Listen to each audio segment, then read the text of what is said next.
یہ علاقہ دونوں اپنے کنٹرول میں لینا چاہ رہے تھے۔ معاویہ بن حدیج یہ حضرت امیر معاویہ کی طرف سے گورنر تھے یہاں دیار مصر کے اوپر۔ عمر بن عاص کے زمانے میں تو یہ حضرت امیر معاویہ کے پاس تھا۔ ہاں، حضرت علی نے جو ہے وہ محمد بن ابی بکر کو گورنر بنایا۔ کیا حضرت عثمان کا قصاص لے لیا گیا تھا؟ دوسرا جو ایک بڑا نام تھا وہ محمد بن ابی بکر کا نام تھا۔ وہ یہی سمجھ رہے تھے کہ محمد بن ابی بکر جو ہے وہ اس میں ملوث ہے۔ پک اینڈ چوز کر کے آپ کے سامنے جو ہے وہ تاریخ کا ایک ورژن بنا کے پیش کر دیا جاتا ہے، آپ اسی کو کل حقیقت سمجھ رہے ہوتے ہیں۔ دونوں ایک دوسرے کو مارنا ہی چاہتے تھے، مارنا ہی چاہتے تھے۔ ایک فریق غالب آ گیا۔ انہوں نے اس کی جو لاش تھی وہ گدھے کی کھال میں ڈال کے اس کو جلوا دیا۔ وہ قتل عثمان میں ملوث تھے۔ میں تو 80 لوگوں کو قتل کر چکا ہوں قصاص عثمان میں، اور تمہیں چھوڑ دوں گا۔ بسم اللہ الرحمن الرحیم۔ ڈاکٹر صاحب یہ فرمائیے کہ کیا حضرت عثمان کا قصاص لے لیا گیا تھا؟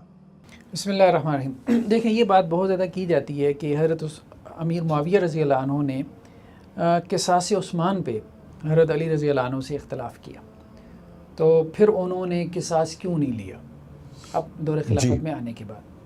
ایسا نہیں ہے کہ انہوں نے قصاص نہیں لیا۔ پھر وہی بات ہے کہ ایک پروپیگنڈا مشینری ہوتی ہے، ایک چیز کو اتنا بولا جاتا ہے، لوگ مصادر سے پڑھتے تو نہیں ہیں، پک اینڈ چوز کر کے آپ کے سامنے جو ہے وہ تاریخ کا ایک ورژن بنا کے پیش کر دیا جاتا ہے، آپ اسی کو کل حقیقت سمجھ رہے ہوتے ہیں۔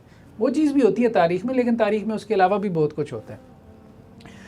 جیسے دیکھیں، اب یہ ہمارے سامنے یہ سیر اعلام النبلاء ہے، ٹھیک ہے، اسی میں یہ بات ہے مالک بن حارث اشتر نخی کے بارے میں۔ امام ذہبی کیا کہتے ہیں کہ جب حضرت علی رضی اللہ عنہ صفین کی جنگ سے فارغ ہوئے ہیں تو انہوں نے اس کو مالک اشتر کو جو ہے وہ والی بنایا ہے، گورنر بنایا ہے مصر کا۔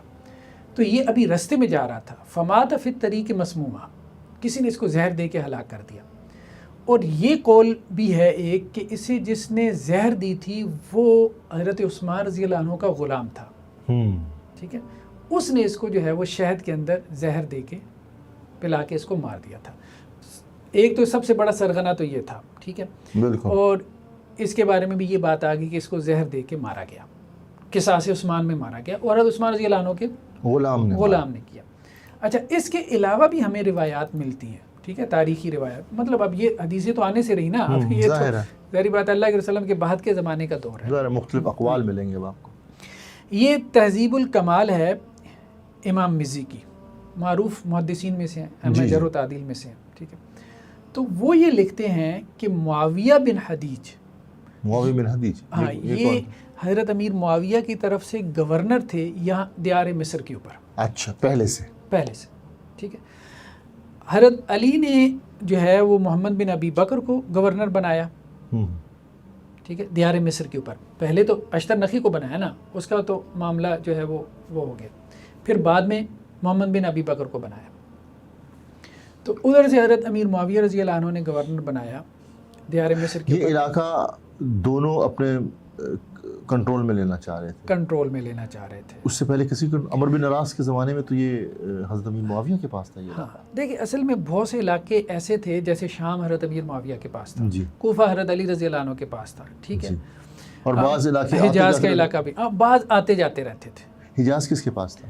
حجاز بھی حضرت علی رضی اللہ عنہ کے پاس تھا، ٹھیک ہے، یمن وغیرہ، ہاں، کچھ علاقے آتے جاتے رہتے تھے، تو یہ مصر ان میں سے تھا، دیار مصر ان میں سے تھا۔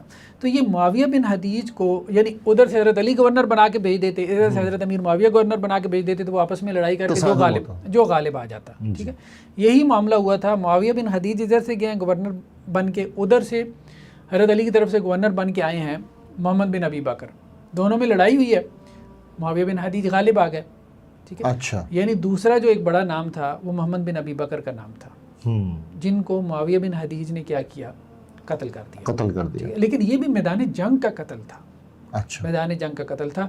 لیکن یہ میں نے کہا تھا نا، ایک دوسری رائے ابھی تک تھی کہ یہ محمد بن ابی بکر واپس نہیں ہوئے، یہ لوگ یہ کہتے تھے کہ یہ قاتلان عثمان میں شامل ہے، یہ بھی شامل ہے، ہاں، یہ بھی شامل ہے، تو وہ اپنے طور پہ قصاص ہی لے رہے تھے، اپنے طور پہ وہ قصاص لے رہے تھے، وہ یہی سمجھ رہے تھے کہ محمد بن ابی بکر جو ہے وہ اس میں ملوث ہے، وہ واپس نہیں ہوئے تھے، وہ واپس نہیں ہوئے تھے، وہ قتل عثمان میں ملوث تھے، ٹھیک ہے۔ تو اچھا معاویہ بن حدیج کے بارے میں یہ روایت یہ لے کے آتے ہیں کہ وہ یہ کہتے ہیں قتل تو 80 رجلا من قومی فی دم عثمان، قصاص عثمان میں نے کوئی 80 لوگوں کو قتل کیا ہوگا. اچھا کیونکہ وہ بھی جتھا تھا پورا. ہاں ٹھیک ہے.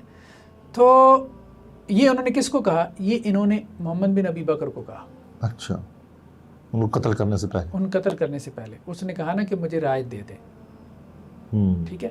جب وہ غالب آ گئے نا تو محمد بن ابی بکر نے کہا کہ مجھے رعایت دے دیں. تو انہوں نے جواب میں کہا کہ میں تو 80 لوگوں کو قتل کر چکا ہوں قصاص عثمان میں اور تمہیں چھوڑ دوں گا.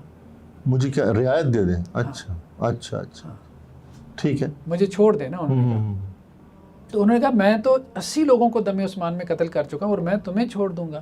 ٹھیک ہے. تو انہوں نے قتل کر دیا معاویہ بن حدیج نے محمد بن ابی بکر کو. اچھا روایات میں یہ بھی آتا ہے، اب یہاں پہ یہ موجود ہے کہ پھر انہوں نے اس کی جو لاش تھی وہ گدھے کی کھال میں ڈال کے اس کو سی دیا، جلوا دیا.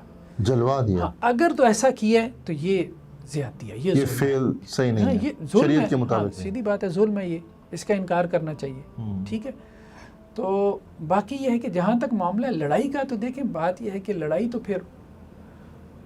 میں تو پھر دونوں ایک دوسرے کو ماریں گے نہیں تو کیا کریں گے؟ دونوں ایک دوسرے کو مارنا ہی چاہتے تھے. ایک فریق غالب آ گیا. اگر محمد بن ابی بکر غالب آ جاتے تو وہ ان کو مار دیتے. ایسے ہی ہے، بالکل ایسے ہی ہے. تو یہ معاملہ ہے کہ یہ کہنا درست نہیں ہے کہ انہوں نے قصاص نہیں لیا، انہوں نے اپنے طور پہ قصاص لیا. ٹھیک. ناظرین اب ہم اگلے سوال کے ساتھ حاضر ہوتے ہیں. جزاک اللہ. السلام علیکم.